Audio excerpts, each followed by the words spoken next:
Can you see it now? Yes. Yeah. Okay, wonderful. Okay. Many of the concepts of statistics had roots in astronomy.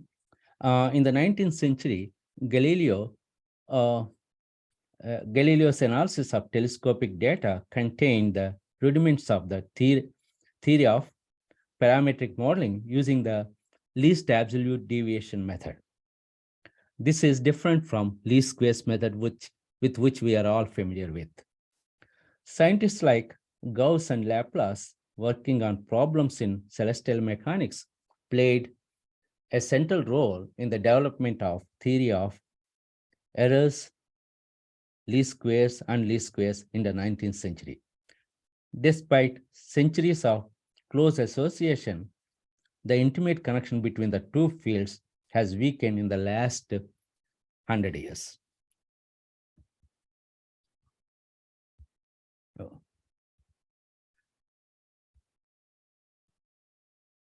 Modern observational astronomy has been characterized by enormous growth in data acquisition, stimulated by the advent of new technologies in telescopes, detectors, and computation. The complexity of data has also increased, giving rise to innumerable statistical problems. And this growth in methodological problems in astronomy motivated us to have the first statistical challenge in modern astronomy conference in 1991.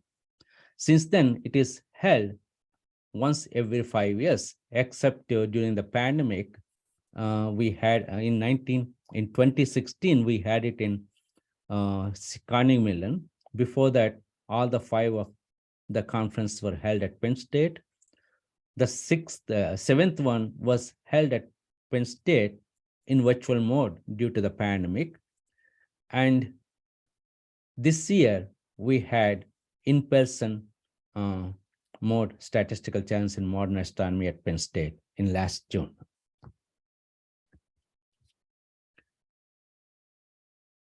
Eric Ferguson and I started collaborating in around 1985 or 86.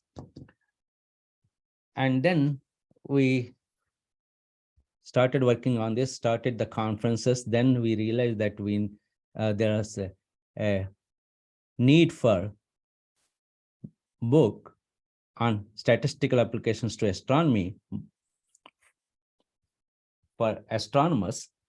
So we produced this book in 1996, published this book in 1996, and that's when we coined the term astrostatistics.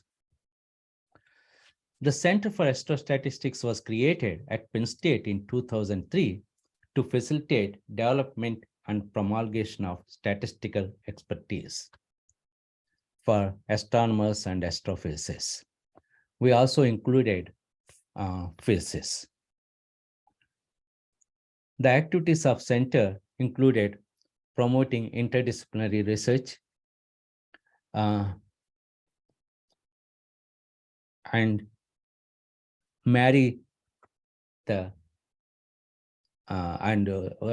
provide location for cross-disciplinary collaborations, foster them, and bring them together in various fields, various locations, and liaise with other organizations oriented towards statistical applications, such as SAMC, Statistical and Applied Mathematical Institute in North Carolina.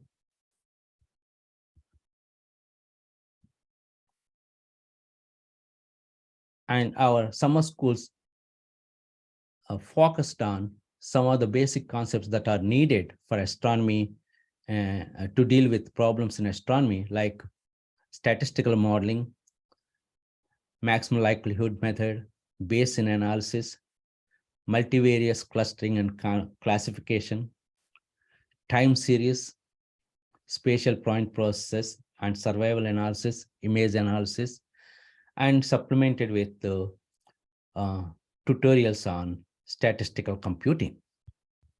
That led to the book uh, book with Eric Figelson, Modern Statistical Methods for Astronomy, which won 2012 Prose Award.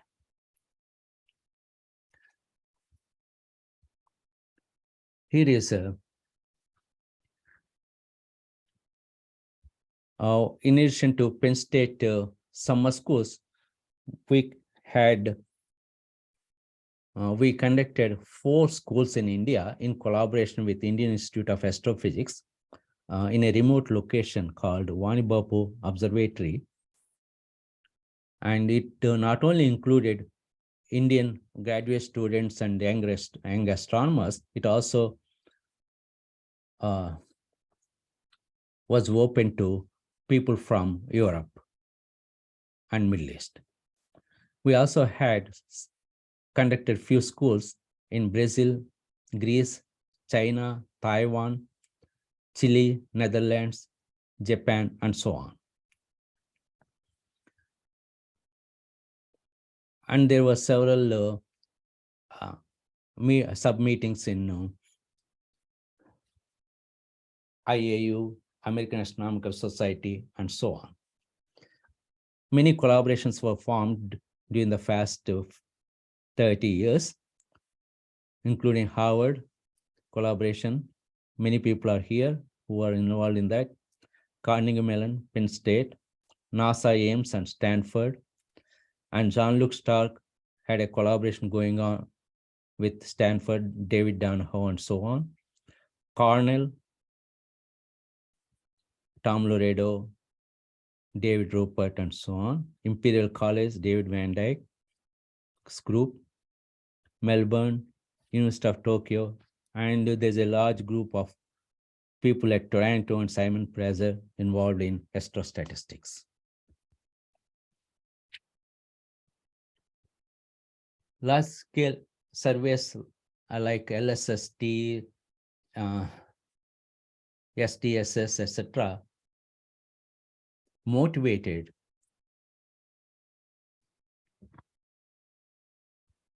was the driving force behind astrostatistics in a sense. The virtual observatory is an international effort to federate many distributed online astronomical databases.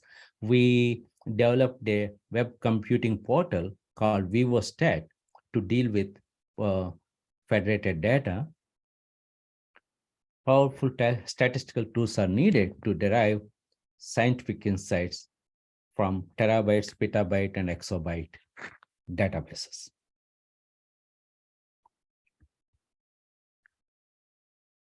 Let me give you a broad timeline of astrostatistics. Resurgence of astrostatistics.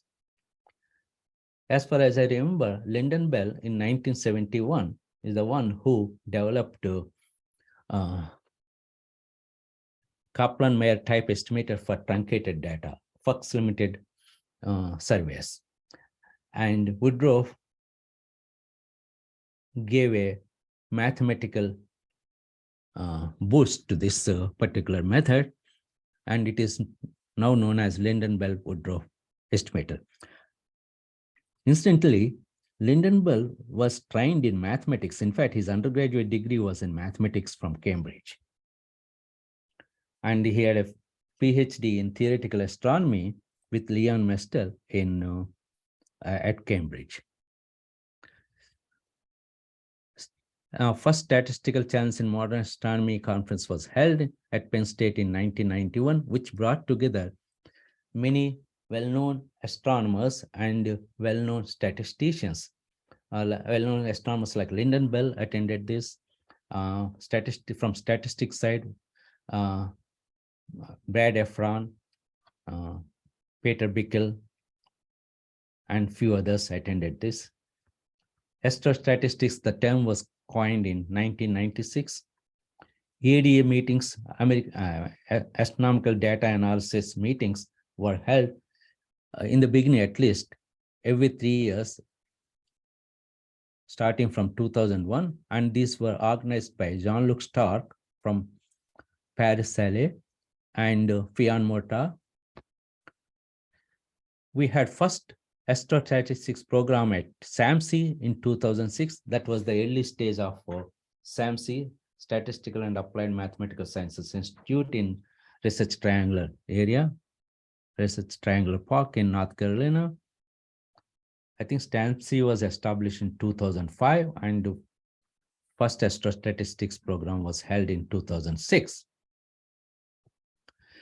International Statistical Association was created by Hilby in 2010. Modern Statistical Methods for Astronomy with R applications was published in 2012. IAU, WAS, ASCA, etc. had special interest groups established during 2012 and 2015. ISI Astrostatistics Special Interest Group was started in 2017 with the help from then ISI President Helen. So let me give a brief description of astrostatistics at SAMC. Several long-term research programs were held starting in 2006. These programs brought together many statisticians, astronomers, physicists, and computer science together for at a single location where they could spend extended length of time, starting as short as 1 week to as long as a semester-long collaborations at SAMC. It also included a sub-program on physics. I think Louis Lyon organized that. the SAMC programs launched careers of many scientists, programs and their outcomes. I'm going to present shortly the details of these programs. The first program focused on Bayesian statistics, exoplanets, particle physics. Note that the Kepler was not yet launched. This is before launch of the Kepler. So this was really at the infant stage of exoplanet research. At that time, there was a lot of discussion about how to model the data that is expected from exoplanet observations.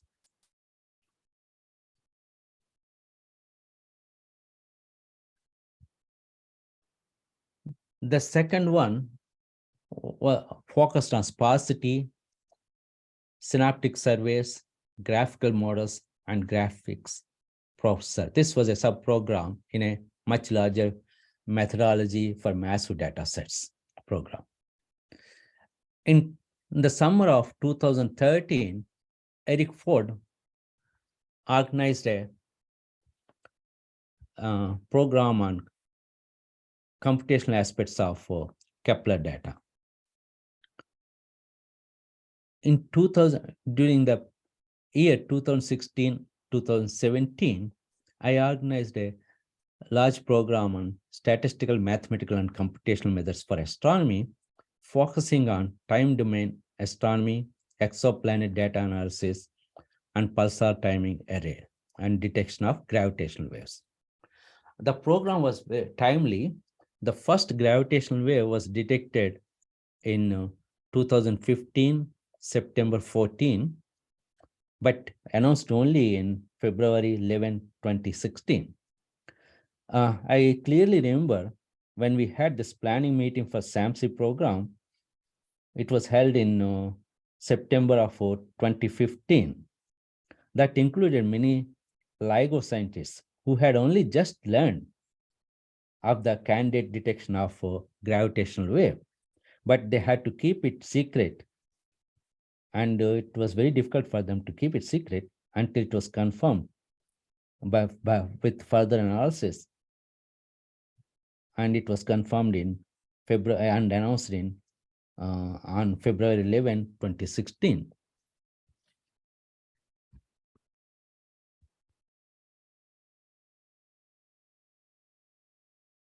recent resurgence in astrostatistics, as you can see, there is just a small interruption. Okay. 5 minutes. You got Hello? 5 minutes. Okay, thank you. Almost done. Deep learning is one of the fastest growing field of application in astronomy. There's a high usage of Bayesian modeling, other complex modeling, often complex hierarchical modeling. This is my last slide. The future. Well, future of astrostatics is in good hands. Most of them are in this room. Very dynamic bunch of people. Some of the most important scientific problems astronomy and astrophysics raise, challenging problems. Largest telescope projects produce enormous imaging like time series and tabular data sets requiring sophisticated methods. And there are several working groups, scientific collaborative groups in LSST, including ISSC. There's a tremendous need for continued progress driven by both data analysis, big data, and scientific analysis. Considerable progress in astronomers' usage of modern sophisticated statistical methods, but inadequately promulgated to the full community. This is where we need to focus. Even though there's considerable progress among astrostatisticians in developing innovative methods for challenging problems, we need to involve more and more statisticians in this enterprise. With this, I end my talk. If you have any questions, please ask. Thank you. Thank you, Jogesh. Are there any questions? I think if you have a question, you have to. I'll have to repeat it here because otherwise you won't be able to hear. So, any questions here, or there's also, as it happens, an online audience. Well, I have one question, Jogesh. So Okay. you touched upon the deep learning and machine learning and as part of astrostatistics, as part of statistics. That is a somewhat controversial grouping, is it not? I mean, how much of statistics is in machine learning? There is more and more statisticians are getting involved in machine learning now. A lot of mathematical modeling is involved in that, not just out of black box like that has been done in the past by computer scientists. So it essentially in the beginning, it was mainly a baby of computer scientists, but now more and more statisticians are involved, like David Banks and few others. Thank you. Oh, I don't see it. Jeff, speak up, please. Yes, I hope you can hear me okay. Hi, Jeff. How are you? Hi. Yeah, thanks for this nice overview. I'd like to just add or emphasize one point that is kind of implicit in everything you said, and that is the importance of interdisciplinary education. It's fine to have collaborations, interdisciplinary collaborations and so on, but you can still run into problems where one side of the fence, so to speak, doesn't really fully understand what's going on the other side of the fence.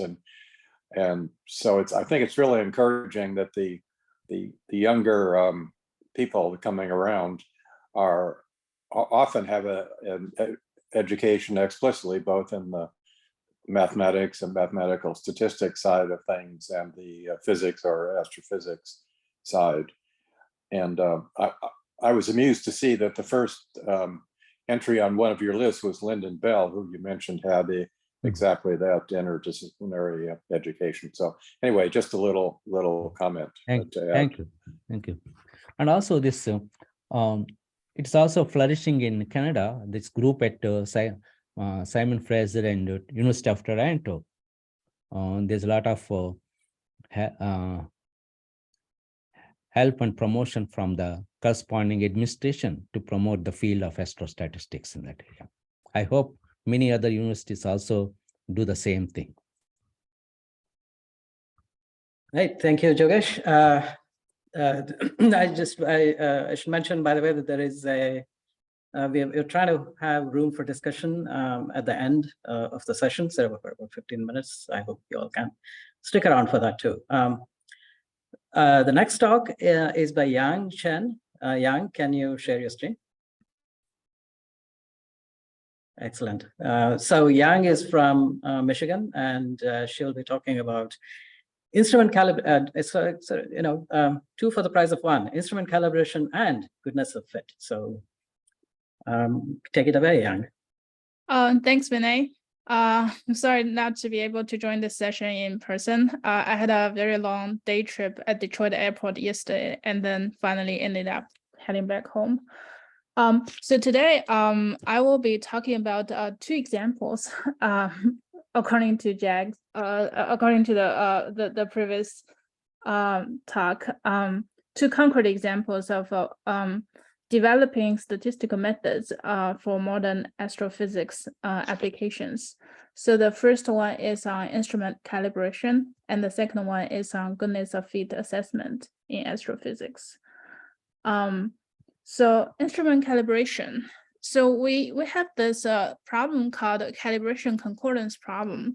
So here, just to give a really brief example, I'm demonstrating a picture about the supernova remnant E0102 here. And we have 4 different sources corresponding to 4 different spectral lines in this particular supernova.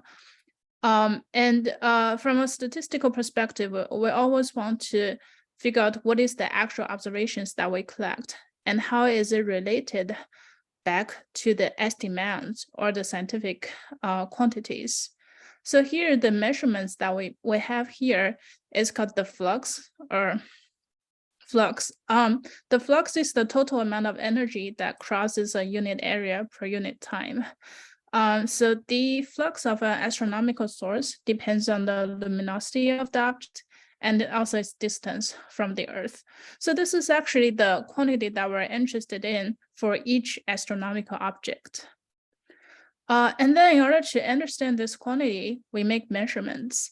And then those measurements are taken by different instruments boarded at different observatories. So here I'm just showing you a few fancy pictures about the different observatories. So each of the different instruments that I showed or haven't showed yet have a different photon collection efficiency. And this photon collection efficiency is quantified by a notion called effective area. So typically the effective area is smaller than the geometric area of a particular instrument. And reflectivity and vignetting, among other effects, can cause the geometric area of the telescope to be reduced. So this effective area is actually reflecting our capability of measuring the fluxes that we're interested in. So here is a visualization or a quantitative description of the calibration concordance problem. So on the x-axis, there are a list of different instruments, and then on the y-axis, it's really a relative measurements, and then if we look at the different sources that we're interested in, actually the measurements coming from different sources, coming from the same source, measured by different instruments do not really agree. So the disagreement among the different data sets or among the different instruments of the same astronomical objects was a big problem.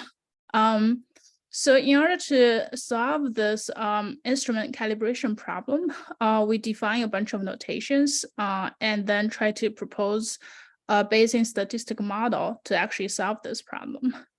So we denote N as the number of instruments that we have, and then capital letter AI as the true effective area, which is smaller than the geometric area. We probably have a good knowledge from the instrument team based on ground calibration experiments, saying we have an estimated effective area denoted by lowercase AI. But this is imprecise. We don't really know what is the true effective area before taking the measurements. And then we are interested in learning M different astronomical objects that we call M different sources, and they have their true flux values denoted by capital letter FJ. And again, we don't really know this true flux value before taking the measurements. So both the capital letter AI and the capital letter FJ are the real scientific quantities that we don't really know before making the statistical inference or statistical analysis. And we're trying to estimate them based on the observations. So the only observations that we can actually collect are the so-called photon counts denoted by CIJ based on using instrument I to observe source J. And then based on this entire matrix of photon counts, CIJ, and some prior knowledge about the true effective area, which is denoted by lowercase AI, we want to estimate in a joint fashion what is the effective area for each of the instruments, AI, and then what is the true flux value for each of the source, FJ. So that's the statistical problem that we frame out of this astronomical problem that I just mentioned. So in order to solve this, so mathematically, using our notation, the astronomer's dilemma is that if you divide the total number of photon counts collected by instrument I, observing source J, divide this by the effective area AI, it does not agree with using a different instrument to measure the same source.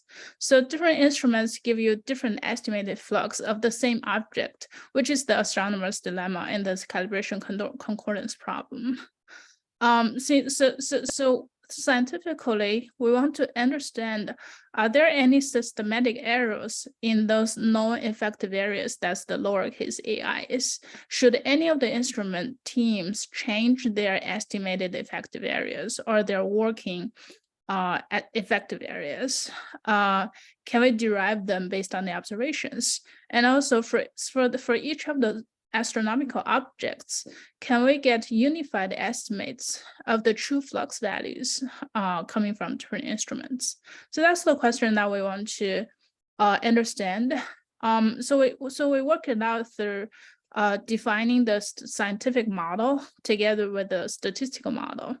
So the scientific model is what we spent the entire afternoon deriving all of the integrations and approximations. So finally, we were able to come up with a multiplicative model on the original scale, which means the expected number of photon counts when we use instrument I to observe source J is equal to a constant, which we say this is an exposure time, times the true effective area times the true flux. So note that this Tij does not only include exposure time, it includes a lot of other integrated quantities, including the shape of the effective area as a function of energy and also RMF in there. So this is a complicated quantity, but based on our approximation, this Tij, that's the multiplicative constant, can be approximated very well. So we treat it as a known constant. So given this model is a multiplicative model, which is not easy to handle in a statistical way. So we work on a log scale, which give us an additive model on the log scale. So statisticians love additive models, and especially on the especially with the Gaussian noise. So that's essentially the model that we try to propose. Logarithm of the true effective area plus logarithm of the true source flux plus Gaussian noise term centered at a 0. So assuming everything is done. However, we want to make sure that our statistical model complies to this scientific model on the original multiplicative scale. So that means that we need this correction term where we call it a half variance correction. So this half variance correction makes sure that when we take the expectation on the original scale, we still comply with the original multiplicative equation. So this is due to the fact that the expectation of a log normal distribution is the exponential of mu plus half sigma squared.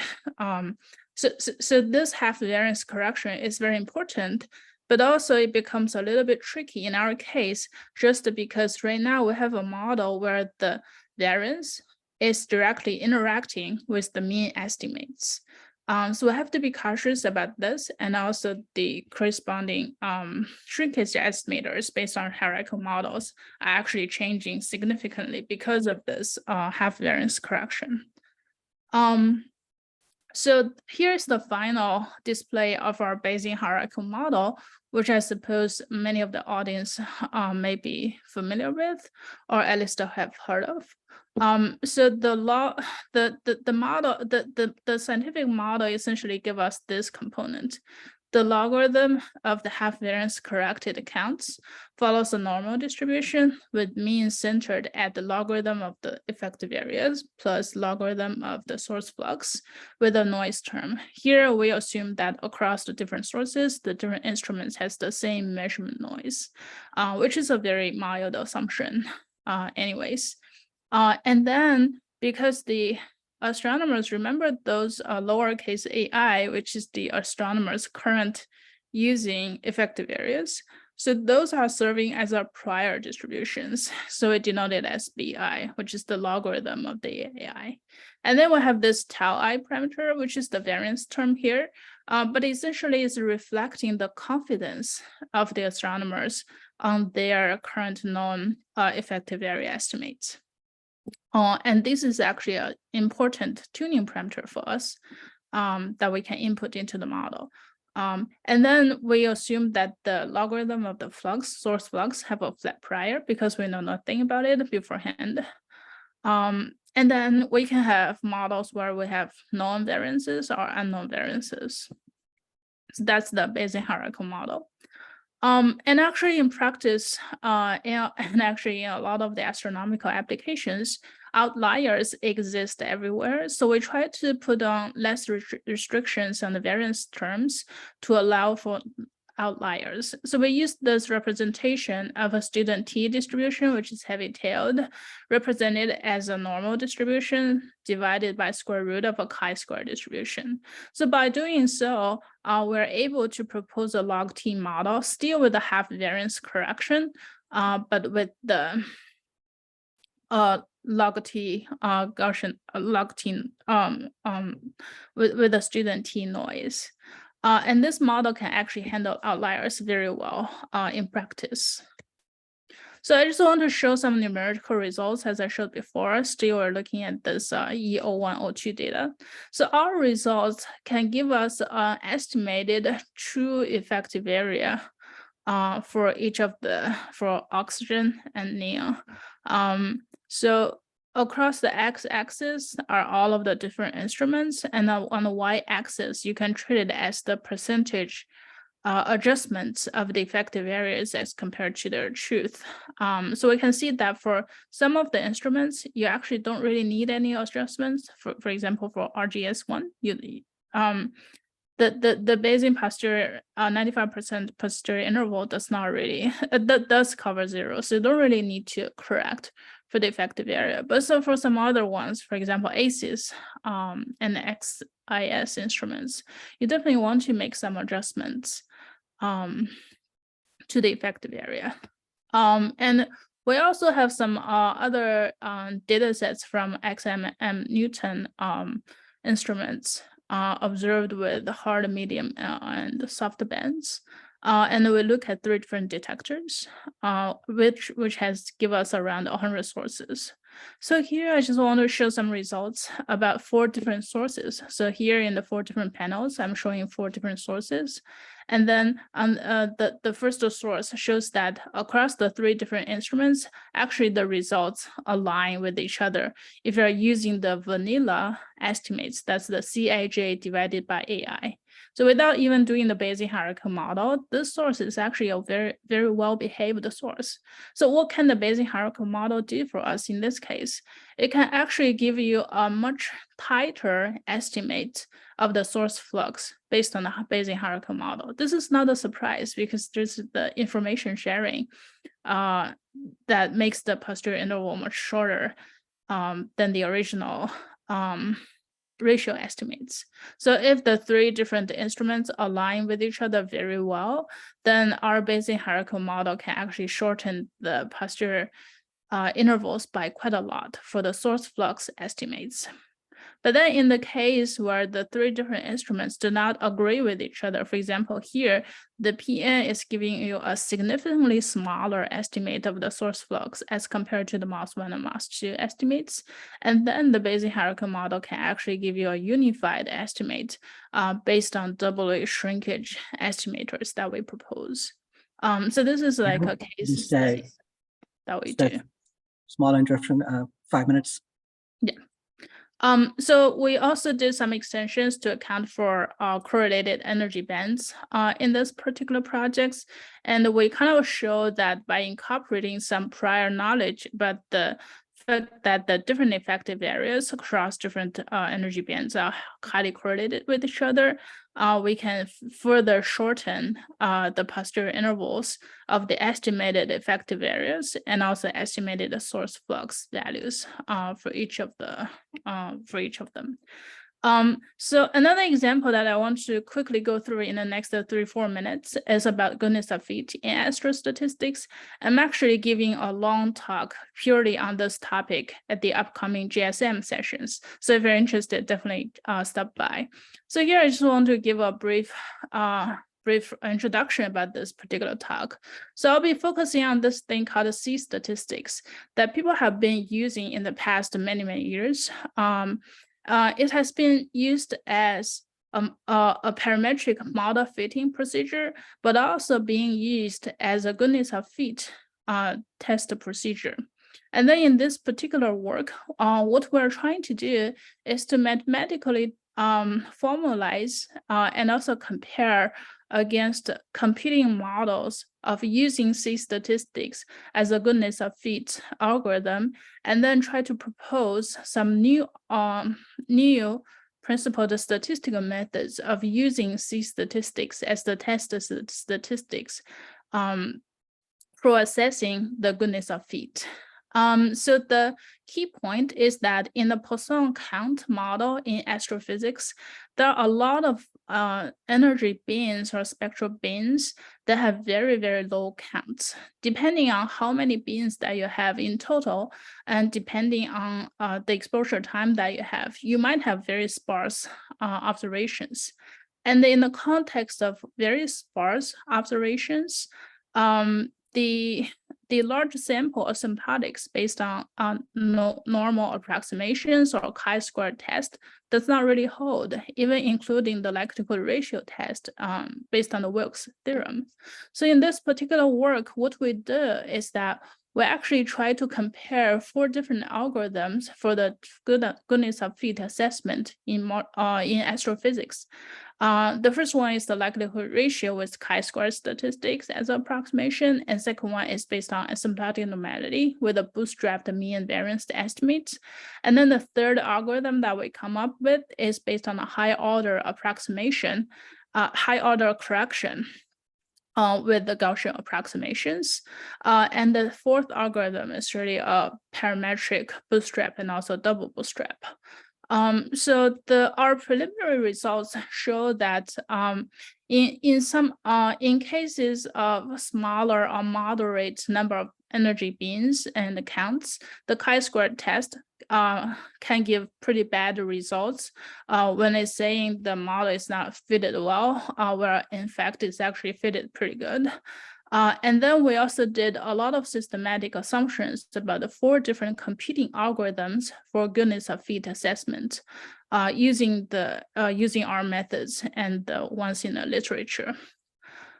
So here I just want to conclude that in this particular talk, I put the majority of the time or emphasis on the instrument calibration problem, because our paper on this was published right before and during the pandemic.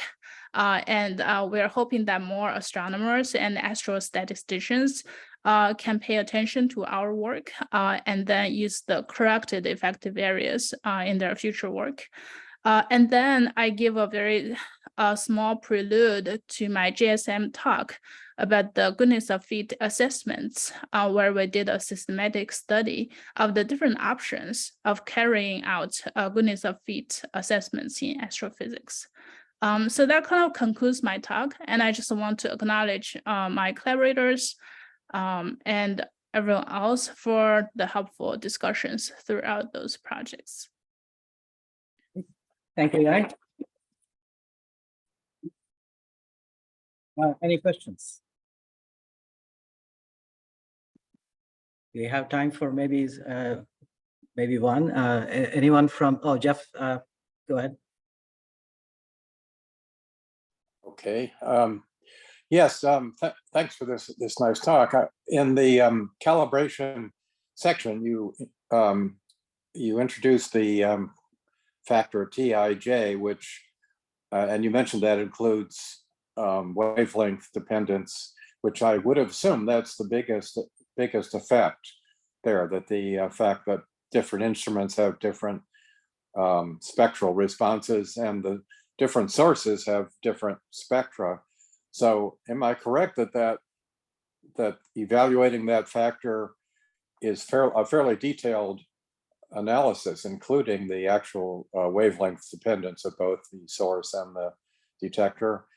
And is there any room in that dependence, that fairly complicated dependence, to break the linearity that you assumed? I'm not sure I understand fully where the nature of that linearity that you're assuming, but is that a good possibility?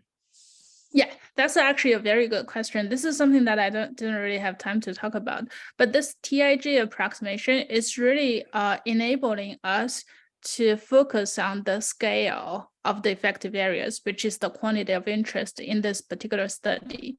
But this is the estimation of Tij truly just a precise with no error noise? Definitely not.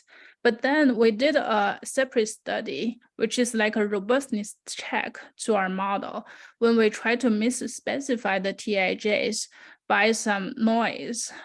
So we tried the analog scale like a Gaussian noise for the Tij.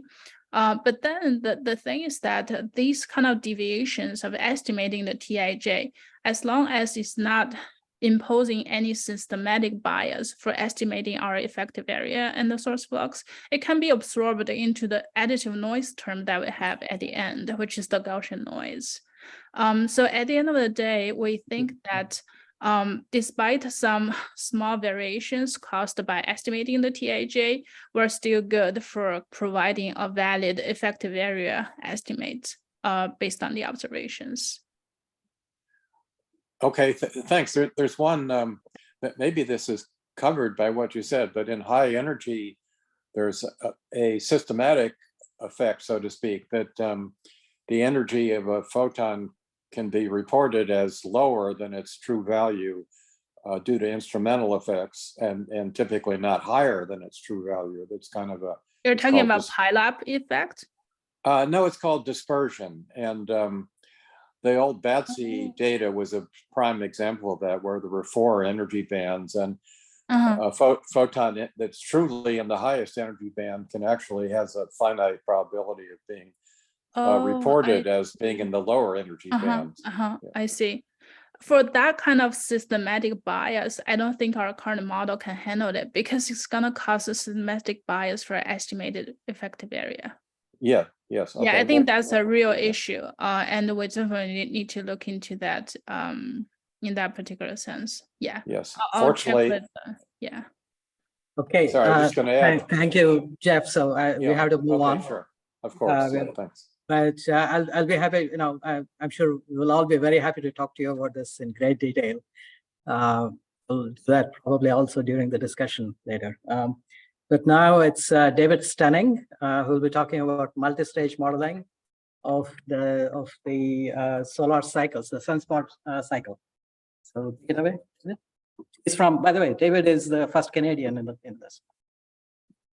Well, I live in Canada. I'm still American. Okay, so thank you for the introduction, Vinay. I'm going to talk about multi-stage modeling of the multi-peaked behavior of the solar cycle. Okay, there we go. So before actually beginning, I want to first just acknowledge what is happening. My collaborators. Does anyone know how to make this bar go away? I guess it's fine if it's there. Right. I tried that, and that's what made it zoom forward.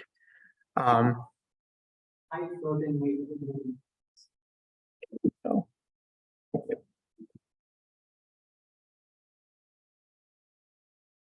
Okay, so before beginning, I first just want to acknowledge my collaborators. So we're a mix of statisticians and astronomers. So it's a very astrostatistical talk in that sense. And in particular, I just wanted to highlight Yue Yan. So Yue was my first graduate student actually at Simon Fraser University. So he deserves all the credit for this work. I would have put a photo up, except he's kind of shy and I couldn't find one online. And this work is kind of near and dear to my heart because I first started it when I was a graduate student at UC Irvine, and now I kind of passed it along to my student. So we want to model the solar cycle. So first I should say what the solar cycle is. So if you're from the statistics field and you've done anything with time series, particularly with R, you might have come across this data set at some point. Shows the number of sunspots starting from around 1750 up to the present. And so the solar cycle is this notion that the sun has kind of active and quiet phases. When it's active, there's more things that are happening that we can observe. But it's really only defined through these proxy variables, such as the number of sunspots. So it's not just sunspot numbers, it's also the radio flux, the number and intensity of solar flares. There's multiple kind of observables that we can study. And if we make a plot, a time series over the observation window, it has this roughly 11-year cyclic pattern. And so you would think that in all the time that humans have been looking at the sun, or don't look at the sun, have been thinking about the sun, that we would kind of have a good understanding of it. But the actual physical mechanisms that result in this roughly 11-year pattern are still not completely formed. It's been just recently that physicists have come up with physical models of the solar dynamo that kind of powers this 11-year cyclic behavior. But all the way back to the mid-1850s, solar physicists, so Wolf in particular, realized that there is a correlation between sunspot numbers and geomagnetic activity on Earth, such as aurorae. So this is what produces the northern lights, which you can observe here in beautiful Canada at certain times of year. So again, still American, haven't gotten citizenship yet, so gonna play up Canada. And so this observation was kind of a hint that there's something kind of complex happening. And in particular, that the sun can affect Earth. It can affect things that we observe, such as the northern lights.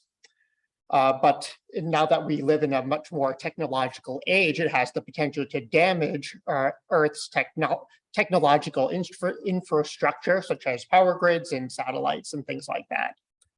So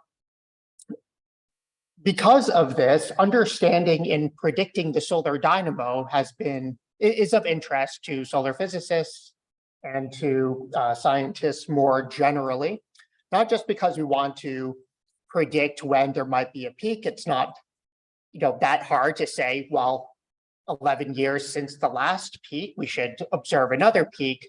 But understanding the morphology of the cycle and kind of evaluating and validating our physical models is what is really of interest. And so this still remains a challenge. And so you can imagine that given the kind of data that we have, solar physicists, statisticians, machine learning people have tried every method under the sun to try to predict the solar cycle.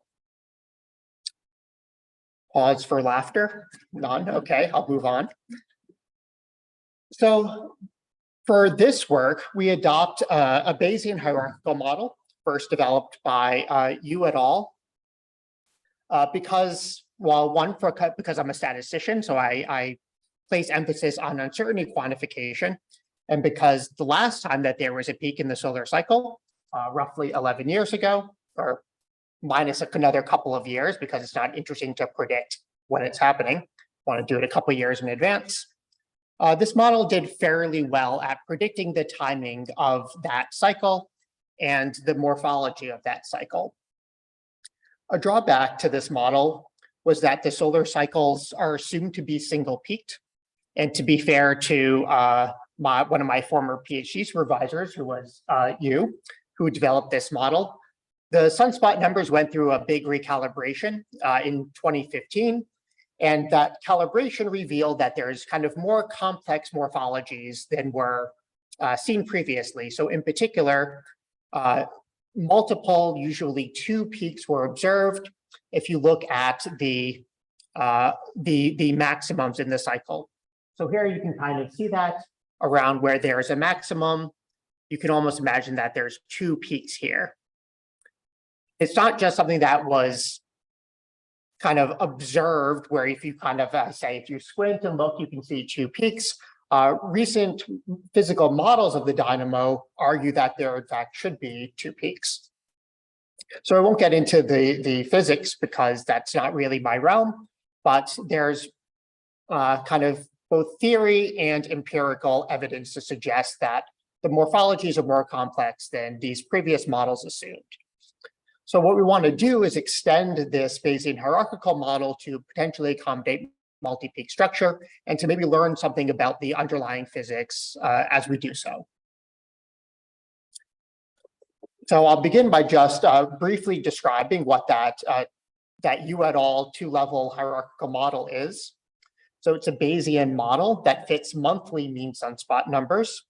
The reason why we use monthly mean data instead of daily averages is that sunspots rotate or disappear in time, rotate over the edge of the solar disk or disappear in time scales of less than 1 month. So if we use monthly means, we don't have to model daily correlations, and that would make it a more complex model. So it's a 2-level model. The first level parameterizes the shape of a sunspot cycle into a rising and falling phase, as I'll show in a moment. And the second level is a Markov structure that models the evolution of the solar cycle. So this is sort of a graphical representation of what this model does. So for each individual 11-year, roughly 11-year cycle, we model it in a rising and falling phase. So parameters that we have are 3 parameters that describe the timing of the cycle.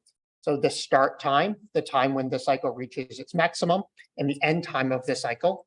And we don't force the end time of one cycle to correspond to the start time of the next cycle.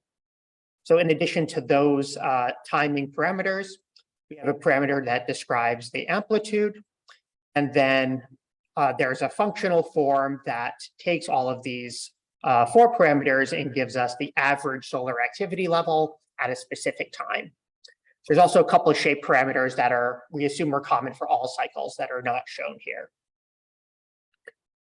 So given this functional form, then we have a pretty simple normal model for the observed monthly mean sunspot number at time t.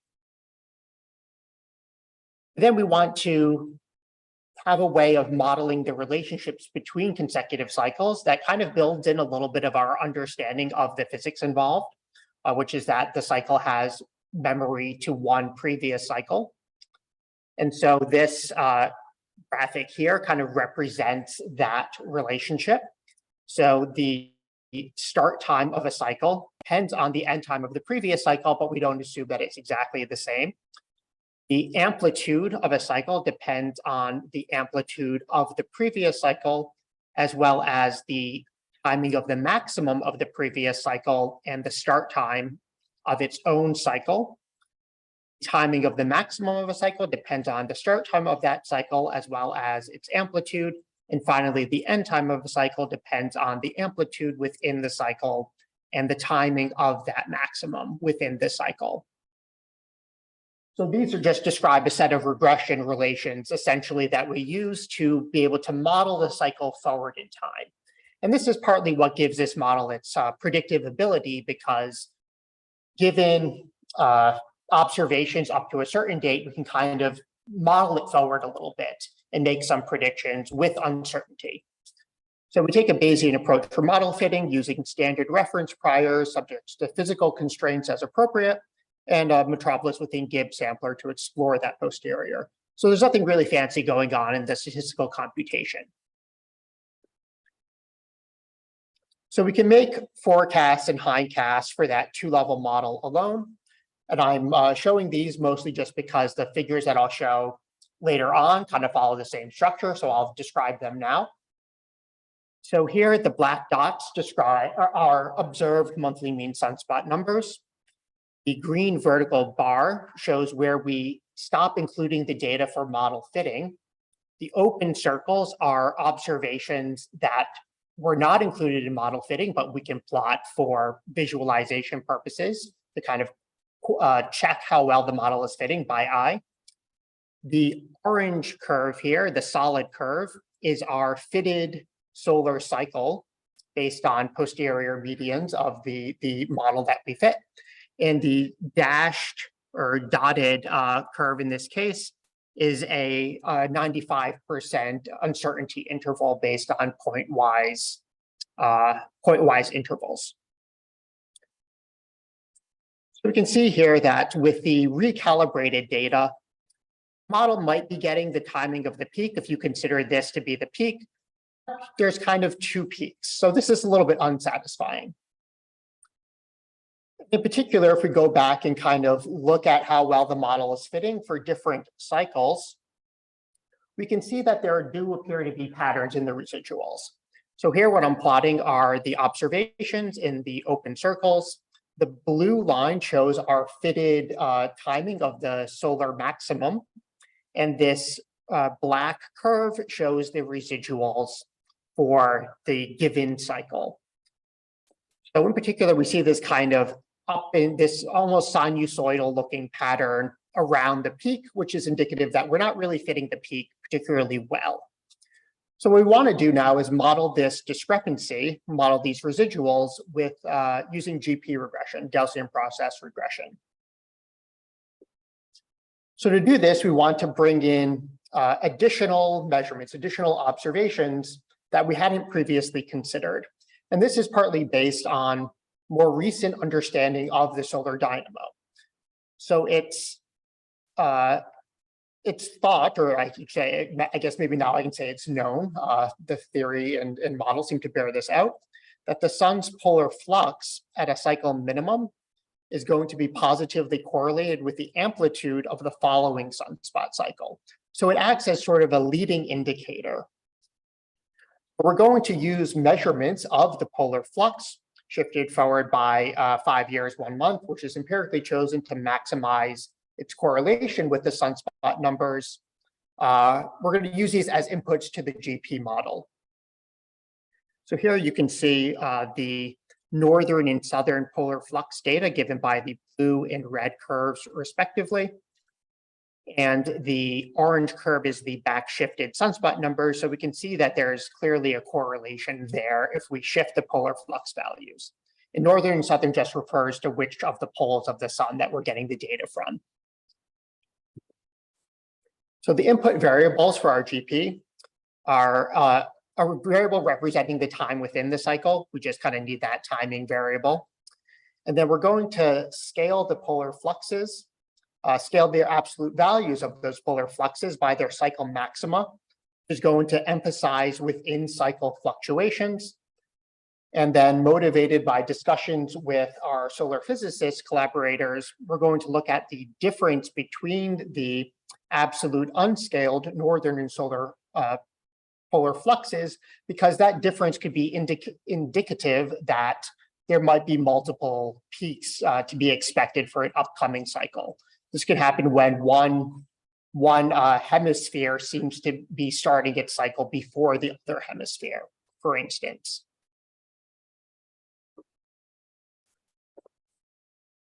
So we keep the initial Bayesian two-level hierarchical model from you et al. We fit that and obtain the residuals, and then we're going to fit these residuals using a Gaussian process, bringing in these polar flux measurements now as inputs to the GP, as I just described.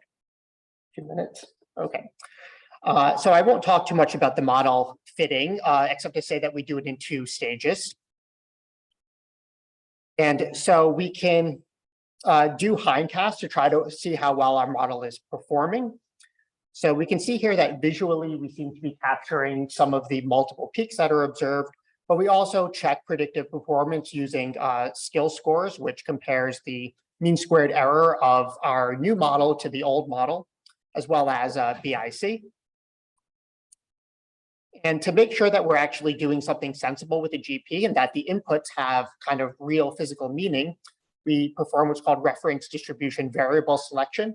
So without getting into too much into the technical details, it compares our inputs to an inert variable. So just something that's drawn from white noise that shouldn't be related to the actual measurements. And we can see that the variables that we do include are indicated as being important variables. And so with all this, we can make our prediction for the current cycle that we're in. So we use data up through 2022. We expect there to be a peak around early 2024 and later on in 2026. So I guess in a year or so, we'll see how well this bears out.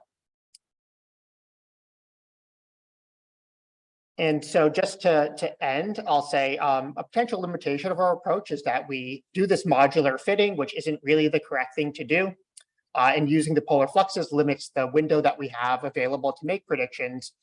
But on the other hand, because we use a modular approach, someone who doesn't like the initial model could substitute in whatever method they prefer, maybe it's something more machine learning based, and still use this, this method of using the polar fluxes to try to understand the multiple peaks. So I think I'm out of time, so I'll just say thank you and see if there's any quick questions.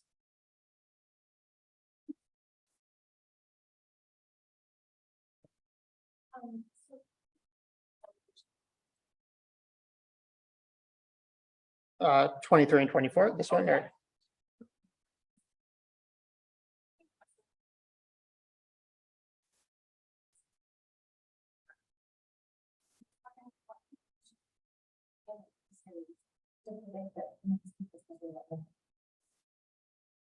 So I think this is where having the polar fluxes really comes in handy, because they act as almost like a leading indicator. So if we have some of that data, it helps predict what will happen a year or so into the future. And then we also have that Markov structure from the initial Bayesian hierarchical model. So if we observe certain structures, it's not just the amplitude, but rather the more general morphology, the rising time and the falling time, that tells us something about what we should expect for the upcoming cycle.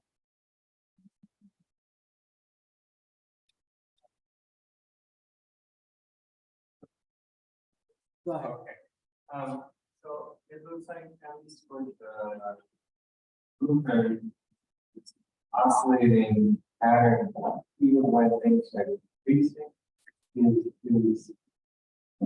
Is that physically find data or this? Oh, so the question is, you can kind of see this sort of oscillating patterns happening when we are modeling the observations. And is that real or is that an artifact of the model? I think the answer to that is we're not sure.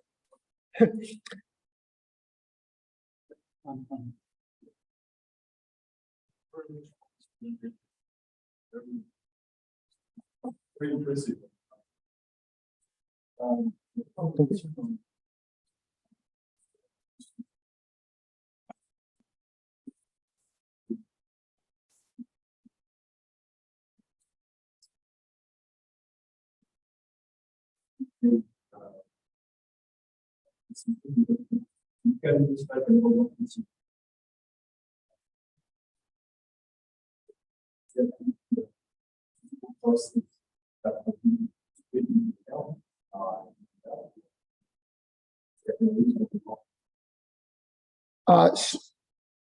Oh, the question is whether, if I understood it correctly, to summarize, are we kind of overfitting by doing this? So we do kind of check that to make sure that we're not overfitting. So that's why we look at things like BIC. We also looked at AIC at one point.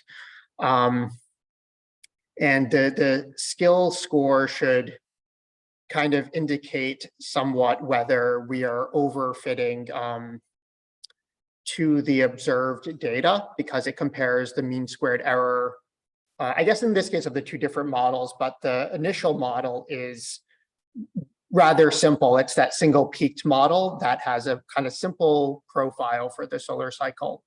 So we don't think that it's necessarily overfitting, but this is something that we are still kind of digging into a little bit. If you go to your slides with the signals, yeah, you can see that there are, you see repeated patterns. And this happens over multiple cycles. So we know, you see this to be true. And even this cycle, for example, the mid peak of the cycle is going to be around 3025. But you can already see the sunspot number going up rapidly right now. So it's approaching the plus. That's perfect. Yeah, so we need to get this published right away. Yeah. It's more of a comment or maybe my advice. There are some particular interesting tools from my data. And what I look at is, and we want to try this before video. One way to do that, very different way, is to align some sense. There are some techniques in order to scale cycle to align features. And one is interesting because we have more correct estimation of the one features of the cycle. We do this kind of capability. Maybe we have this kind of technique, kind of proof that there is really two peaks that are shared by all cycles, and then after you can use the reverse transformation in order to go back to the cycle. So maybe this is the way also to get this kind of thing, and after can have also quite a great estimation for the future. Okay, thank you. Yeah, I guess I can't repeat all of that. So the comment was about using techniques from functional data analysis to approach this problem in a little bit of a different way. I would be surprised if others haven't tried that. I don't know if it exactly would correspond to what you said, but as I mentioned in my very clever pun, that people have tried every method under the sun for this type of data. So I don't know if today, if you know of functional data analysis being used on this. Not specifically about functional data. Yeah, I know that there are some review papers where they compare like 30 different methods to try to see who's doing well at the prediction task. So I might have a look at that and see whether FDA is one, and if not, that's a very helpful suggestion for a future avenue of research. Thank you. Thank you again. So we have to continue. How do you make this escape? Oh, stop share. Presentation is up.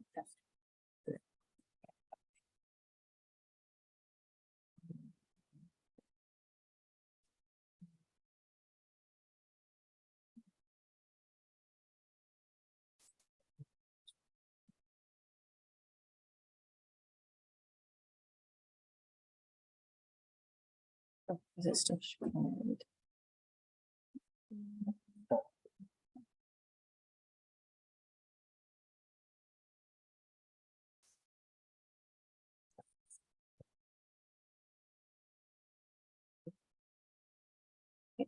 Can people online see my slides? Yes. Okay, thank you. So the next speaker is Gwen Edie from Toronto. She's the first actual astronomer to be speaking in this session. So take it away, Gwen. Thank you very much. Yes, hi everybody. My name is Gwen Edie. I'm an assistant professor at the University of Toronto. I'm jointly appointed between the department, the David A. Dunlap Department of Astronomy and Astrophysics and the Department of Statistical Sciences. And it's actually like a true joint appointment. I'm 51% astronomy, 49% stats, and I have teaching and research responsibilities and service responsibilities in both departments. So I really, even though my PhD is in astronomy, I feel like the longer I'm in this role, the more I'm leaning towards statistics and learning lots and lots of more statistics. So I really love my job, and I'm so thankful that U of T had created this position. So today I thought I'd talk about one of the many projects that my group is working on.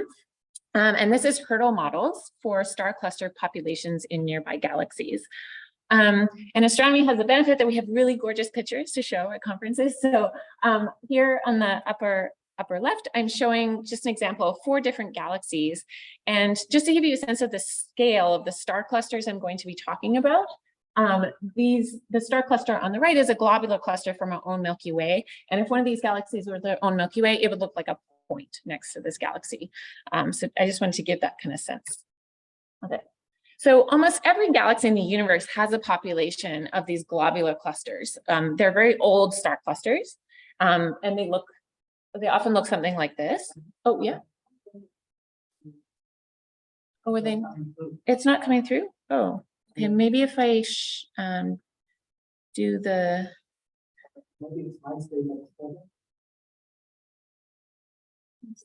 I mean, they said they could see my slides, but let's try again.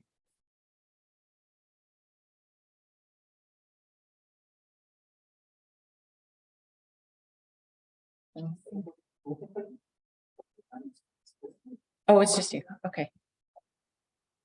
Okay. Great. So, okay. So, a little bit more about globular clusters. These are star clusters of tens to hundreds of thousands of stars. They are very, very old, almost as old as the age of the universe. They're roughly spherical in shape, and they're interesting for a few reasons. One is that because they're extremely old objects, they kind of trace us back to the very beginning of the universe. And like I said, there's populations of globular clusters or GCs around almost every galaxy. So we can actually use them to probe galaxy evolution.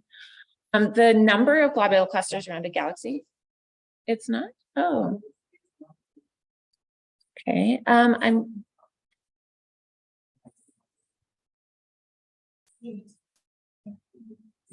oh, you know what it is? I think it's probably because I was sharing, I'll share the whole screen. That could be why. Yeah. Sorry about that. Can you see it now? Now you're seeing the presenter screen. Okay, how do I? Does anyone know how to do this? That's fine. I don't need to see the presenter screen. Is that better? Okay, perfect. Okay, keep going. Yes. Okay, so, right, so we have all these globular clusters, and the size of the globular cluster population, like the number of them around the galaxy, they correlate with the size of the galaxy itself. So for example, our Milky Way galaxy has about 160 globular clusters. So large galaxies have globular clusters, but some actually smaller dwarf galaxies don't. And in between these extremes, there's a transition. So just to look at the data, and I realize that I'm blocking here now. Let me just get rid of this. And there was also, okay, there we go. So on the right here, we're showing as a function of the stellar mass of the galaxy, 3 different types of data, or how we can look at this data. So we can look at the data as if a galaxy has a globular cluster population or not. That's the top panel. So just define a binary variable, 0s or 1s. Or the second one, we can look at the number of globular clusters as a function of the stellar mass of the galaxy. Or finally, we can look at the mass of the globular cluster population as a function of stellar mass of the galaxy. Okay, so there's these relationships, and we can model them in different ways. But the big questions that we want to ask is like, why do some galaxies lack globular clusters? Did they ever form them? So did these smaller galaxies ever have globular clusters, or did they used to have them and somehow those globular clusters got destroyed? And so to answer these questions, we need to know like what's a good empirical model for the distribution of galaxies with and without globular clusters as we see them today, and then ask, was that distribution different in the past? Because if it's not different, then we've answered question 1. Maybe they just never formed globular clusters. But if they are different, then the range of masses over which these galaxies transition from no globular clusters to the globular clusters today, that could answer question 2. So we want some empirical model for today and in the past. So empirical models for today, looking at these relationships. Some empirical statistical models we tried in this paper were simple logistic regression, a Poisson regression for the number of globular clusters. And then what's often done for the last one in the astronomy literature was just to do a linear regression on the mass of the globular clusters to the mass of the galaxy. But when people did this, they would just ignore the zeros in the data completely, which means you're not really including all the information. So ultimately what we landed on was this log normal hurdle model. So I'll quickly go over the first, the logistic regression, just to show the results that we have. And it showed that there's some range between 10 to the 6 solar masses and 10 to the 8 solar masses. That's the range of galaxy masses where we go from not having globular clusters to having them. And we can assign some probability of a galaxy having a population. We also tried Poisson regression. And this actually turned out to not be a very good model for this data. And the reason is that the data were over dispersed. So it didn't describe the data well with near the zeros. So in this plot here in the upper left, the black line is the Poisson regression fit to this data, and the gray region is the 95 prediction interval. And you can see that there's a big swath of that gray region where the points are not overlying the prediction interval at all. So where you'd think to see, based on this Poisson regression, a bunch of globular galaxies with globular clusters, all those galaxies of that mass actually don't have any globular clusters at all. So that's kind of interesting.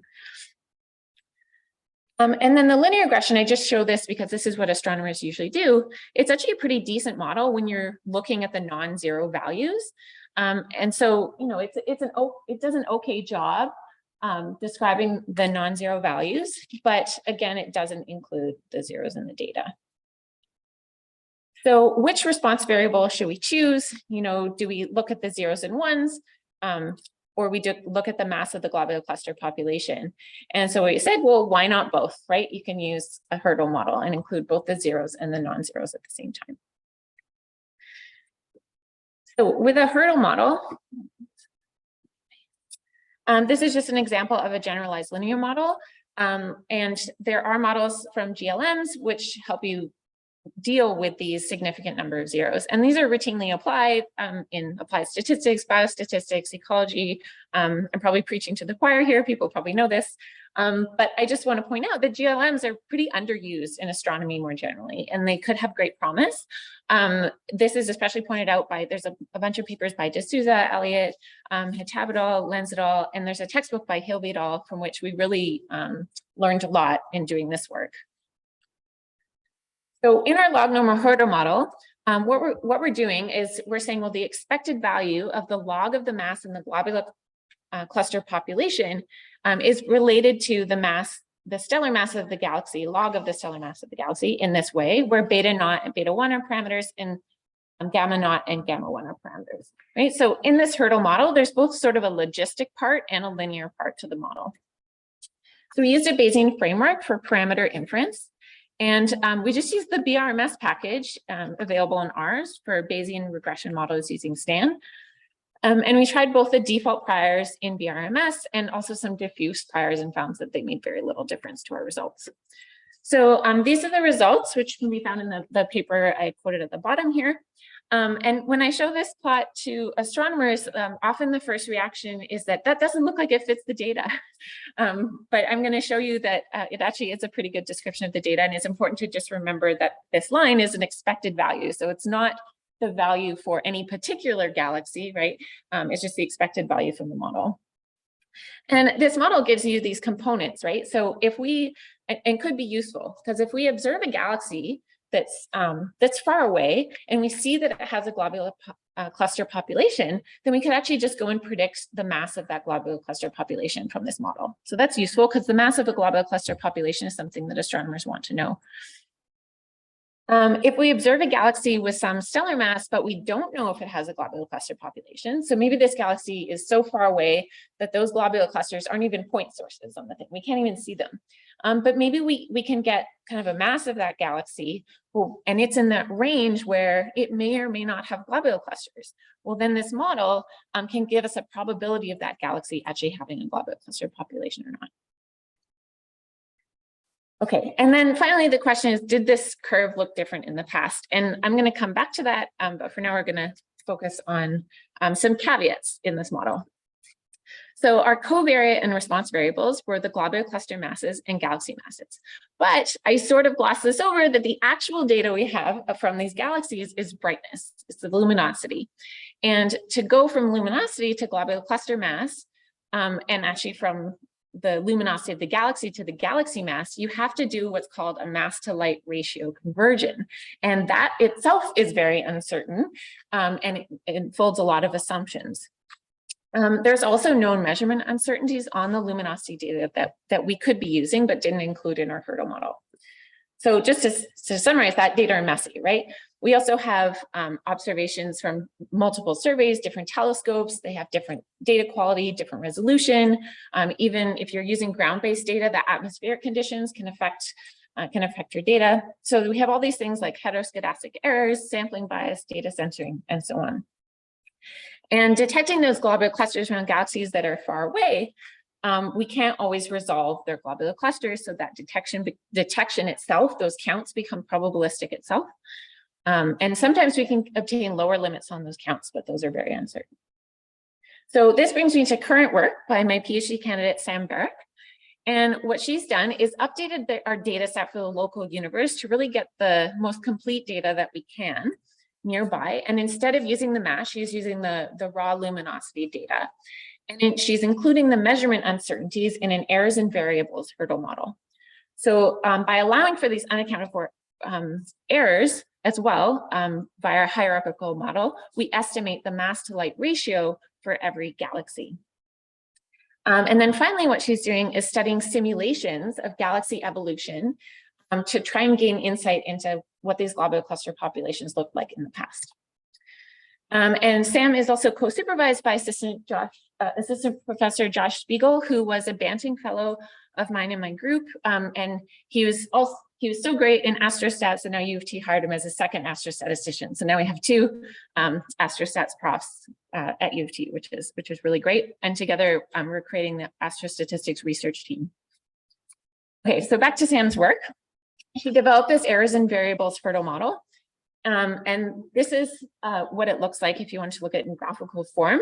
So the data are in teal and the priors are in blue and the parameters are in pink. So what we say is there's some true luminosity. 2 minutes? Okay, thanks. There's some true luminosity for the galaxy that we don't know and that we model. And so in doing this, this is our new result using a Hurdle model. And she also created simulated data or posterior predictives to show and assess how well this model describes the data. And what we noticed is that there's actually more variance in the real data than in the posterior predictive. We checked this quantitatively as well. So there's actually even more unaccounted for uncertainty and a real variation in the data. So this is where she came to develop what she calls the hierarchical errors and variables Bayesian log normal Hurdle model, or the HERBL model, that's what she calls it. And this is where we include the mass to light ratio as a parameter as well. And in doing this, this is the new fit with the HERBL model, and it describes the data a lot better. And you can see from the posterior predictive, it looks like it's describing the data pretty well. So I'm going to skip over these sort of astronomy things, but if people are curious, you can ask me about it in the question period. But basically, this result, if this empirical model is a good one for these data, it suggests there might even be even larger galaxies without globular cluster populations, which is very interesting if that's the case. So because I only have a couple of minutes, I'm going to skip kind of the physical interpretation because I really wanted to show you what Sam is working on next. So hopefully this will work. Yeah. So she's looking at these simulations. It's called e-mosaics. So this is running from basically the beginning of the universe through time. And they have modeled galaxies with globular cluster populations. And they have snapshots of these data all through the simulation. And so we can look at, so the colored points here those are globular clusters around galaxies. And so what Sam is doing is looking at the different time points to see how the globular cluster populations changed over time. And surprisingly, no one in the e-mosaics collaboration has actually looked at this yet. So we're hoping that this is going to give us some insight into what might be going on in that transition region from no globular clusters to clusters. So I will go ahead and just end with saying thank you. My PhD students are up at the top right. They're all awesome. I also have a postdoc who's working on CHIME FRB data. And then some of our other collaborators on other projects, I just wanted to show all of them here.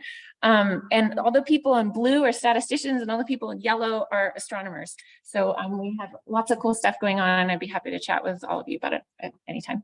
Thanks.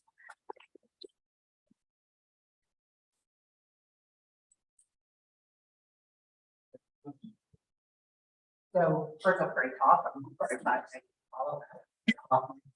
When you were doing post-on regression, I know that wasn't the topic of this talk, but you mentioned it doesn't fit very well because there's lots of zeros. Is there a zero related post-on regression? There is, and yeah, I've been thinking about trying that. Yeah, I think that could be interesting to look at. Very exciting. I was just thinking whether, what is the local universe? So the local universe is mostly like dwarf galaxies in the local group. So not much further than the local group. I think I might have, I don't remember if I had. I don't, let's see. Can I exit? There we go. I think I had a slide describing what Sam had included in her model, or sorry, in that data set. But yeah, it's mostly the local group. And the reason we did that is because, of course, when you look further back or further out in the universe, you're going to miss fainter galaxies. So you're going to bias your sample even more because you're not going to see those fainter galaxies that probably don't have globular clusters. So we wanted to get the most complete and unbiased sample as possible. Yeah. So you talked about the mass to light ratio. Yeah.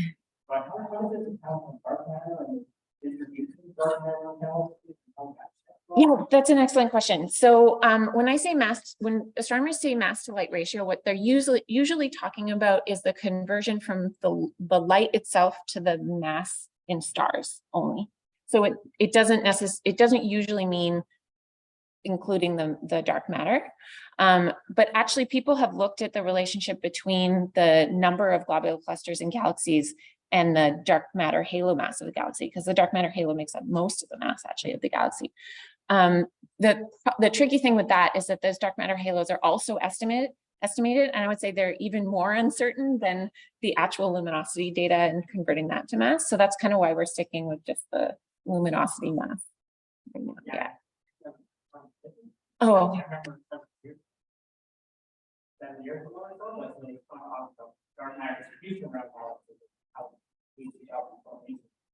Yes, yeah, and that's actually another area of my research. I study the mass of the Milky Way and trying to estimate its dark matter halo, and it's a hard problem. Yeah. Yeah, exactly. I believe Jeff has a. Oh, sorry, yeah. Go ahead, Jeff. Did you have a talk or a question? Yeah, it was maybe partially answered by an earlier question, and I can't hear exactly what's going on in the audience, but you pointed out a systematic error, an observational selection effect, namely that it's harder to see globular clusters for more distant galaxies, but that's an inherent thing in the data that sort of mimics exactly what you're looking for. So I'm a little confused as to how you account for that and how you are sure that that is not affecting your results. Do you do an explicit treatment of that, or is that just washed away in the parameter space? Yeah, no, so we aren't explicitly treating that right now. And that's partly why in Sam's work, we limit ourselves to really just the local group and a little bit beyond because of that problem. But I think that this is another avenue to pursue, is trying to include that in the model in some way. Yeah. Okay, thanks. Right. Thank you, Ben. Thank you. Next speaker. Can I just put that through? Try sharing. And my desktop.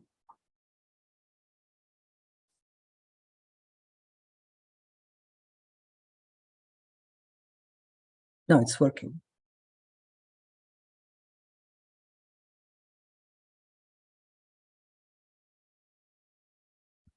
Excellent. So the next speaker is Tom Loredo. I think I should call him an astronomer, but I'm not entirely sure. So he's from, Tom is from Cornell, and he'll be talking about functional data mostly. So this might have relevance to the earlier talk on the question on the solar cycle. So take it away, Tom. Thanks, Vinay. I was asked not so much to talk about my research, but to kind of issue a call for help.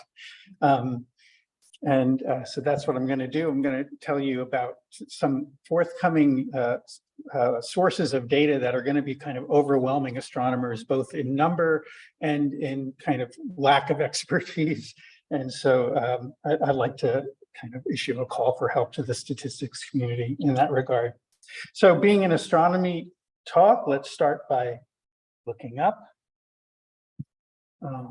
So this is just from Google Maps, which also has a Google Sky component, and it shows the northern sky around this time of year. And hopefully some of you are familiar enough with the sky to recognize the Big Dipper here, Ursa Major. And you might know the trick that if you follow the stars at the end of the cup, you'll get to the northern star, Ursa Minor, the Little Dipper. And if you go farther, you hit this constellation Cepheus, and I just would like to call that to your attention, this kind of upside down house in this plot here. And that constellation will play a role later in the talk. So these stars, the stars we see with our eyes, are historically referred to as the fixed stars. And one of the things I'd like to communicate to you today is that they're when seen with modern instrumentation, they're not at all fixed. But so the notion of the fixed stars dates back to historical astronomers thousands of years ago. For example, this is a table of data about the fixed stars, about 1,000 fixed stars due to in Ptolemy's Almagest, a Greek or early Greek star catalog. And it's a multivariate catalog. It lists the direction on the sky in longitude and latitude and the brightness of stars. And astronomy has been mostly, from a statistical perspective, mostly a multivariate kind of data analysis enterprise until the last couple decades. And that's kind of going to try to be the theme of the talk today, that we're moving to more and more functional data, as you'll see. So we're moving beyond these kind of tables of vectors. So besides the obvious kind of components of a multivariate table, the position on the sky and the brightness, even with the naked eye, you are probably all aware that stars have color. So here's hopefully a familiar constellation. This is the Orion constellation. That's the belt. You've probably seen with your own eyes that the top left star is kind of a reddish color, if you've seen it. That's Betelgeuse. And the bottom right star is a bright bluish kind of star. And just qualitative descriptions of colors were all we had until the late 1800s, when finally astronomers started taking spectra of stars. So spectra spread out the stellar light in terms of color or wavelength on the bottom axis in angstroms. And this, the figure on the left shows the spectra of about a dozen stars. And beginning around 1900, just visually looking at these spectra, astronomers started to classify stars. So doing something like a cruel visual functional classification. Those spectra are basically functions, intensity of light versus wavelength. And I've shown them again on the right panel stacked. The initial work in the 1900s tried to establish classes largely based on these absorption features, dark bands that are seen in the stellar spectra. But eventually it was realized that there aren't really discrete classes, but rather the spectra of stars comprise a kind of sequence. So on the right panel, that blue curve shows a thermal spectrum, the spectrum of just a hot black body. And you can see stars kind of have roughly that kind of a shape of the spectrum. There's a peak. And if you arrange them in increasing temperature, you get that sequence shown on the right there from bottom to top. And it was exploring these functions, these families of functions, these spectra of stars, that led, historically speaking, to the transition from astronomy to astrophysics, to actually being able to understand the physics of stars. And I try to convey some of that here. One of the key discoveries here in a kind of early functional manifold learning, if you will, again, kind of by eye. So the top left plot shows the stars in a globular cluster that Gwen was just introduced you to, seen by HST. So those stars are all at about the same distance. So a star that looks bright in that picture really is brighter than its companions. It's not just that it's closer. So we're looking at that, a globular cluster like that, we're seeing something intrinsic about the diversity of stars. You can see that some are blue, some are red. Imagine color being a third dimension out of the page, like red coming out, blue going in. And then let's rotate the volume, and that gets us to the image on the right, where we plot the stars as a function of color as well as a spatial dimension. And now let's sort them by brightness vertically. So we keep them in the same left-right position, but now sort them by brightness. And you find that stars, the stellar spectra, kind of lie on a roughly two-dimensional manifold, parameterized basically by temperature, hidden behind the bar here, and luminosity. That's called the Hertzsprung-Russell diagram. And the discovery of this kind of manifold is basically the birth of astrophysics. There's a lot of kind of physics about the formation of stars and their evolution that you can discern from this diagram that I don't have time to go into. But the point being that having this functional data looking at this population, the population of stars as a collection of functions, gave us the insight that moved astronomy to astrophysics. Okay, so with that prelude, my topic is a functional data flood. One of our attendees here asked earlier about functional data analysis. It's actually not well known in astronomy. Actually, most of the people who do functional data analysis in astronomy are in this room. Gwen and I and just a few other people. We're now building instruments that are going to produce huge amounts of functional data, and we need the expertise of statisticians who know FDA to help us with this. And so that's what the rest of the talk is going to be about, kind of letting you know more about that functional data flood. So I started off by talking about the so-called fixed stars, but the stars are nothing but fixed if you look at them with high precision instrumentation. The ancient astronomers considered them fixed on the sky in position, but also fixed in brightness. Very few stars were seen with the naked eye to vary in brightness. The first one was called Myra, the word that miracle is based on, because it was considered so miraculous that a star would vary in brightness. In fact, we see stars wobble on the sky. That's one of the ways we've discovered thousands of exoplanets around stars. So this, just for the visual stars, shows some of the stars that have planets. And again, this is partly why I pointed you to Cepheus. It's one of the easiest, the tip of Cepheus is one of the easiest naked eye stars to find, where you can point to your friend and say, hey, there's a Jupiter mass planet in that, around that star. It's a little bit heavier than Jupiter, and it's about the orbit of Mars. Besides that, stars vary in intensity. So again, in Cepheus, this star off to the side, Delta Cephei, is the prototypical star of a class of stars called Cepheid variables.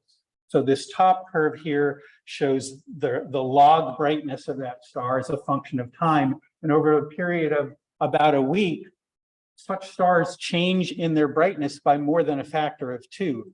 Their size, they're inflating and deflating by millions of kilometers in periods of days to months. And so we'd like to understand the physics of those. They also, through a somewhat complicated line of reasoning, they can be used to measure distances. There are many populations of variable stars that have different types of behavior like this. The visual sky is mostly stars. But there are also galaxies everywhere that modern instruments reveal. So this is a picture taken with the Hubble Space Telescope, compiling many exposures in what looks like an empty patch of a southern constellation called Fornax. So in a little piece of the sky, 1% of the area of the full moon, there are 10,000 galaxies. As you can see here, they have diverse shapes. Some of them are kind of elliptical, some of them are spiral like our own galaxy. And that diversity in shape, that's an image, a 2D function. There's a population of these. And we'd like to understand that for various purposes. One is to understand the diversity of galaxies and their evolution. Another is to map dark matter, something that people have mentioned, and dark energy. So for example, if all galaxies had the same shape, say they were all ellipses as shown on the left, what we see, and suppose they were all on a grid like that, which of course they aren't, what we see is not actually the way the galaxies look intrinsically. The light coming to us travels through space filled with matter, baryonic regular matter and mysterious dark matter and dark energy. And that bends the paths of the light, it distorts the shapes of the images of galaxies, and it moves their positions slightly as shown on the right. We'd love to measure these distortions. They would tell us about how much dark matter there is and where it is, and dark energy too. But to do that, to measure the distortion, you have to know about the intrinsic shape, morphology of galaxies. So there's a lot of kind of functional data analysis thinking needed here about how do you describe populations of images. Galaxies have spectra like stars, they're comprised of mostly of stars, the visible parts of them. And so we'd also like to understand the diversity of galaxy spectra and how that tells us, what that tells us about the birth of galaxies and their evolution through cosmic time. So I hope that gives you the impression that astronomy has lots of functional data.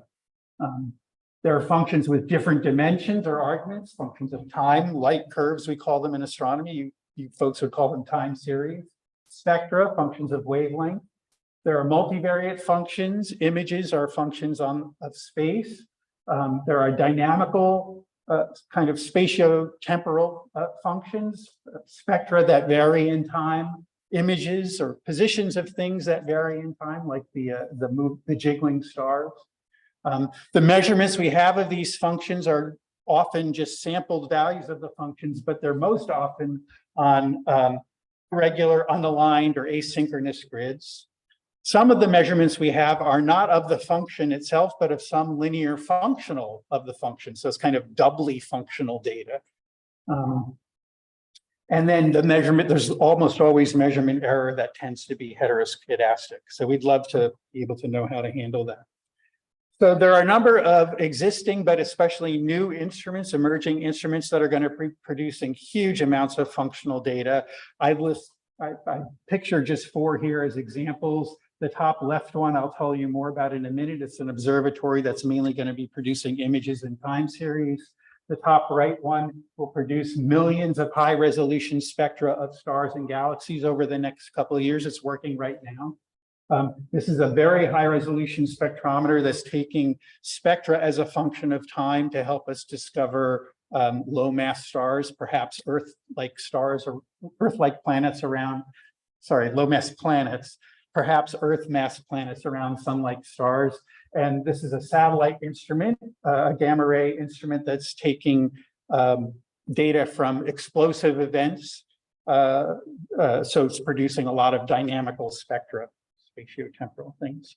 So the one I want to tell you about the last few minutes of the talk is the Vera Rubin Observatory, that one I showed on the top left.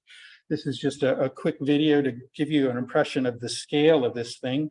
It's a huge telescope being built in Chile. And it has an 8-meter mirror, so 27 feet. The camera has a lens almost as wide as I am tall. It's CCD array. Your digital cameras might have 20 megapixels.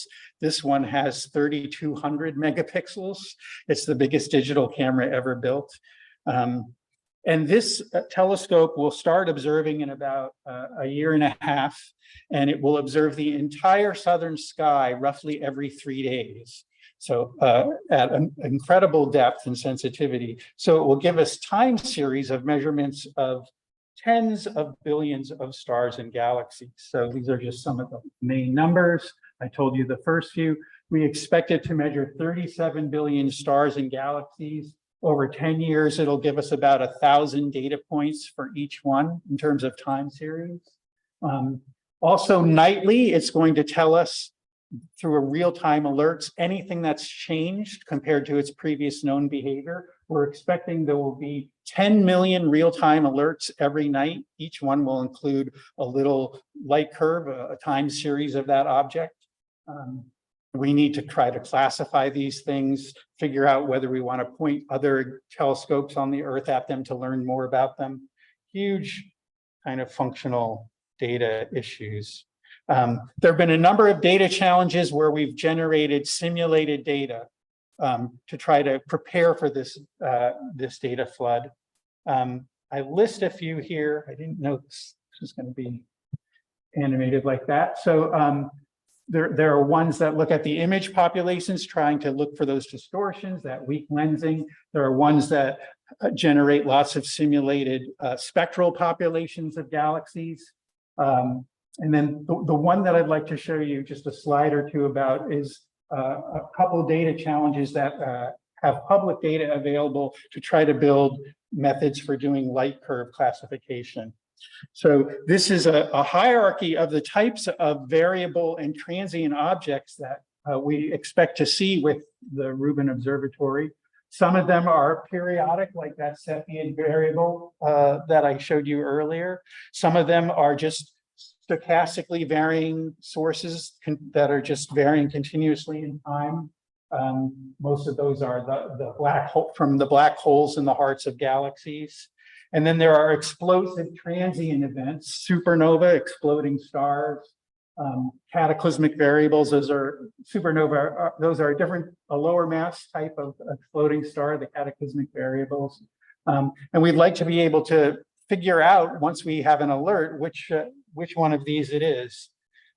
So there have been 2 data challenges. There's one that happened in 2018 that has a library of 3 million light curves realistically simulated. And 1,000, it was a Kaggle challenge, 1,000 competitors participated in it, but the data are still available and constantly in use to try to build new methods for doing these kinds of classifications.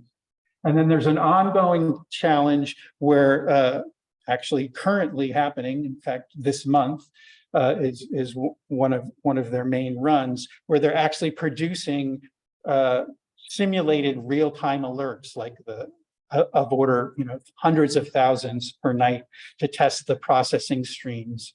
And the institutions that are accepting these alerts and making the data available to the public have computational and data visualization, data access resources that are available to the public that we can use to develop new methodology. So with that, I'm going to just go to the end here. So the takeaways are that I hope I've shown you that astronomy is no longer the world of multivariate data tables. It's really increasingly becoming a world of functional data, data about function populations, light curve spectra and images. These automated sky surveys, like the Vera Rubin Observatory's Legacy Survey of Space and Time, LSST, are going to be producing a functional data flood. Some of the smaller ones already are, but Rubin certainly will be by early 2025.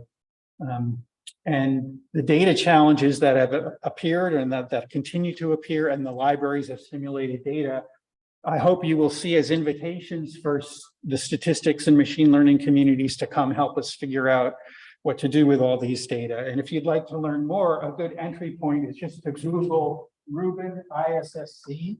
That's the informatics and statistics science collaboration that I founded. It's about 100 astronomers, statisticians, and computer scientists and engineers that are trying to work on this issue. Thank you.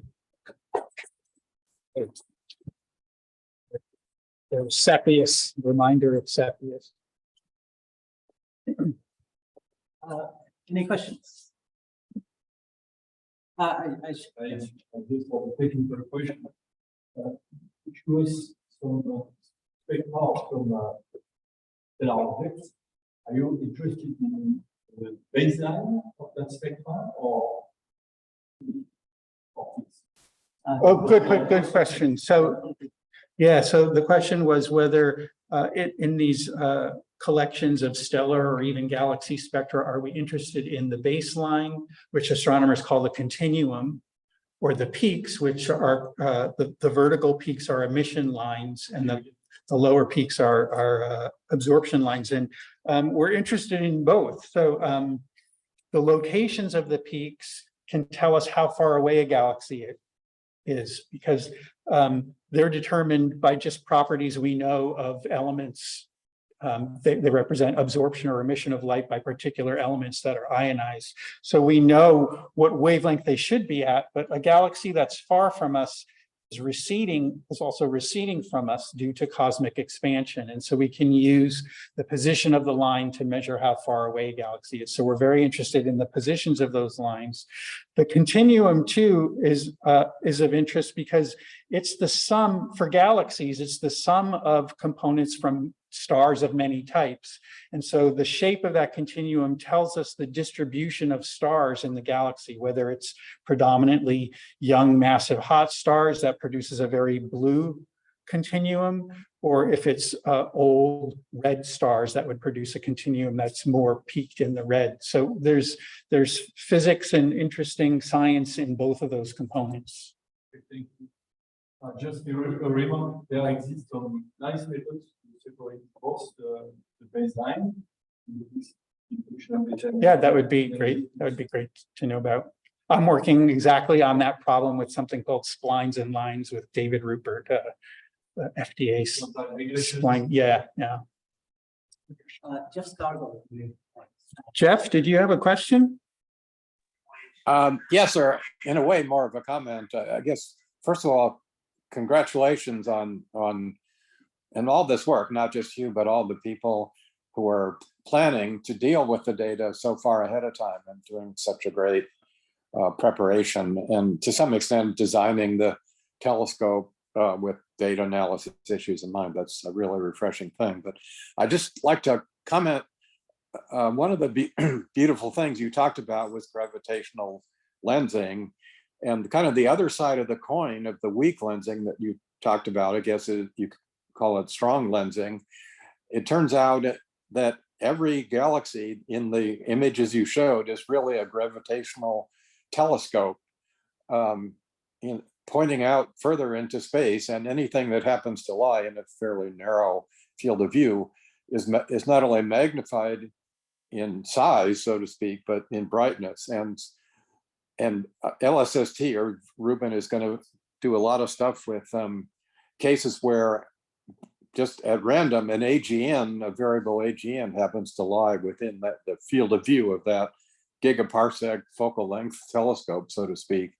And the variability of that can tell you a lot about a whole bunch of things. So there's really just, you've mentioned various tips of icebergs floating around in this ocean, but there's so many of them that it's really hard to keep track. But I think strong lensing is just I think an incredibly inspiring thing that is, I hope the statisticians appreciate what a big deal that is. So anyway, thanks a lot, Tom. Yeah, that's a good point. And there has been a strong lensing data challenge, and I think another one is being planned. And some statisticians have actually been participating in this work. So. Does that include attempts to essentially correct the distortion that the gravitational lens? I mean, the images at best are Einstein rings, but in some sense you can undo the distortion statistically. And I wonder do you know of people working on that? I don't know about that. So the strong lensing data challenge was a time series challenge trying to measure lags, and which we can use to measure cosmological parameters like H0, so the expansion rate of the universe. So, yeah. Yeah, I would imagine that this imaging thing is probably, Ruben isn't going to resolve these images in much detail, but the time domain aspect is clearly more important. Yeah, thanks. Yeah, good. Thank you. Okay, thank you, Tom. Thanks everyone. All the speakers. We were supposed to have a discussion now, but we have run out of time. So let us formally end this session. We will stick around if you want to chat. You're welcome to. Anita, you have something. Sorry, what? What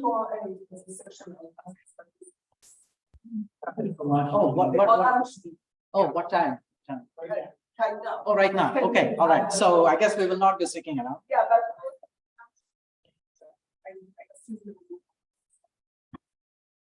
Vinay, is the special interest group meeting is in this room or 20? No, it's in room 208 apparently. So are you going to have this Zoom? I don't think so. Okay. I don't know if it's possible. I will start up my Zoom. Okay. Just check back again in like 10 minutes. Okay, thanks. And okay, so bye everyone. Thanks for attending.